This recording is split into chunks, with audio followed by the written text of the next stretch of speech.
Bilo da ste već iskusan povrtlar ili ste novi u tom poslu, uvijek se može nešto novo naučiti i treba ostaviti prostora za nova saznanja i istraživanje. Kako se vremena mijenjaju, pa tako i sama klima i vremenski uslovi, nerijetko se nađemo u novim situacijama i neke kulture moramo uzgajati na drugačiji način ili u drugo vrijeme. Da bi znali šta to unosimo u naš organizam, sve više nas se okreće ličnoj proizvodnji povrća, pa tako i sadnica istog. Zato danas ćemo pričati o uzgoju paradajza iz sjemena, svim koracima koje je potrebno uraditi za uzgoj kvalitetnih i jakih presadnica kako bi dobili obilje plodova. Ukoliko želite od sjemena pa do ploda uzgojiti različite biljke, zapratite naš kanal i uz naše savjete uzgojite zdrave i otporne biljke koje će vas obradovati mnogobrojnim plodovima. Potražite i ostale video savjete o svim bitnim koracima u uzgoju paradajza. Pa krenimo redom. Ono što je bitno jeste priprema sjemena. Sjeme možete kupiti ili ga možete sami sačuvati iz vlastitog povrća. Sjeme se uzima iz krupnih plodova koji se nalaze barem iznad prve rodne grane. Sjeme je vrlo lako sačuvati. Jednostavno ga izvadite iz ploda, isperete pod vodom, ostavite da se osuši i čuvate na suhom i tamnom mjestu. Detaljan video o tome kako na pravi način sačuvati kvalitetno vlastito sjeme naravno imate među videima na našem kanalu. Ovisno o roku i načinu uzgoja, presadnice povrća se proizvode na otvorenom ili u zaštićenom prostoru, a isto tako kada se radi o samoj sadnji. Sam uzgoj povrća iz presadnica omogućuje raniju proizvodnju na otvorenom, a time i bolju godišnju izmjenu kultura i bolje iskorištavanje proizvodne površine. Prvo što se preporučuje da uradite jeste da testirate sjeme kako bi utvrdili koje je za sjetvu, a koje ne. Ako ga stavite u vodu i dodate malo soli, nakon nekog vremena će sjemenke potonuti. Te sjemenke su dobre za sijanje, dok su one na površini vode neiskoristive i njih možete baciti. Drugi korak će vam još više olakšati odabir sjemena jer je to naklijavanje i tim procesom će sjemenke dobiti klicu i prije stavljanja u zemlju. Da bi sjeme klijalo, možete ga staviti između dvije mokre maramice u neku posudu i tako vlažno ostaviti dok ne proklija. Naravno, redovno provjeravajte da vam se maramice ne osuše, jer tada sjeme neće klijati. Na ovaj način možete odmah obaviti odabir klijalog sjemena i onog koje možda nije kvalitetno i nije i neće proklijati. Važno je da budete jako pažljivi da ne odlomite klice sa sjemena. Sjeme paradajza brzo bubri, ali neće klijati ukoliko nisu osigurani optimalni uslovi. Klijanje će krenuti i pri temperaturi od 15 stepeni, ali najpovoljnija temperatura za klijanje paradajza je između 20 i 25 stepeni Celzijusa. Na taj način će sjeme kvalitetno klijati, a i sveukupna klijavost će biti veća u postotku. Bitna činjenica je ta da paradajz najbolje klija u mraku, tako da sjeme slobodno možete prekriti slojem zemlje i nije potrebno da dodajete vještačku svjetlost, kao što je slučaj kod nekih drugih biljaka. Pri optimalnim uslovima mlade biljke paradajza trebale bi biti vidljive u razdoblju između 10 i 20 dana.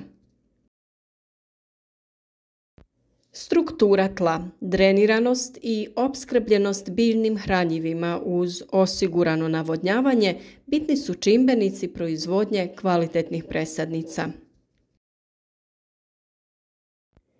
Mi uvijek koristimo supstrat koji je predviđen za sijanje, a može se kupiti u svakoj poljoprivrednoj apoteci, a za presađivanje, to jest pikiranje, koristimo također zemlju koja je baš za to namijenjena. U pripremljenu posudu stavite sloj zemlje od 3 cm i lagano ju zalijte da se slegne. Na to poredajte sjeme i prekrijte sa dodatnim slojem zemlje od oko 1 cm, te lagano ponovno zalijte. Naime, zemlju je dobro zaliti prije redanja sjemena kako sjeme ne bi otišlo dublje prilikom kasnijeg zalijevanja. A i kada zalijevate nakon što ste sjeme prekrili zemljom, najbolje je da koristite prskalicu. Nikako ne smijete koristiti hladnu vodu, nego toplu. Sa njom održavate i temperaturu supstrata da bude optimalna oko 20 stepeni. Možete sjeme gusto sijati u ovakve kontejnere ili gajbe, a možete i direktno u PVC podloške sa odjeljcima promjera 10 cm, gdje ćete u odvojene odjeljke sijati po jedno sjeme. Naravno, to možete ukoliko imate dovoljno prostora da im osigurate potrebne uslove. Mi svoje posijane biljke stavljamo u za to predviđeno klijalište koje smo sami izradili upravo za ovu namjenu. Iz tog razloga sijemo sjeme malo gušće u manje posude.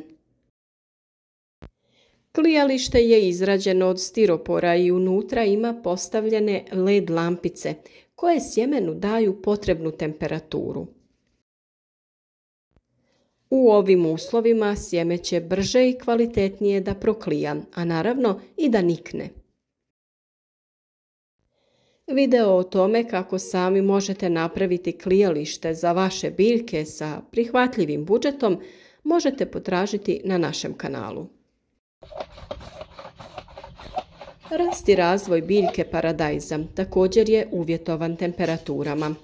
Općenito se skladan rast biljke postiže pri dnevnim temperaturama od 20 do 25 stepeni, a noćnim između 13 i 17 stepeni Celzijusa.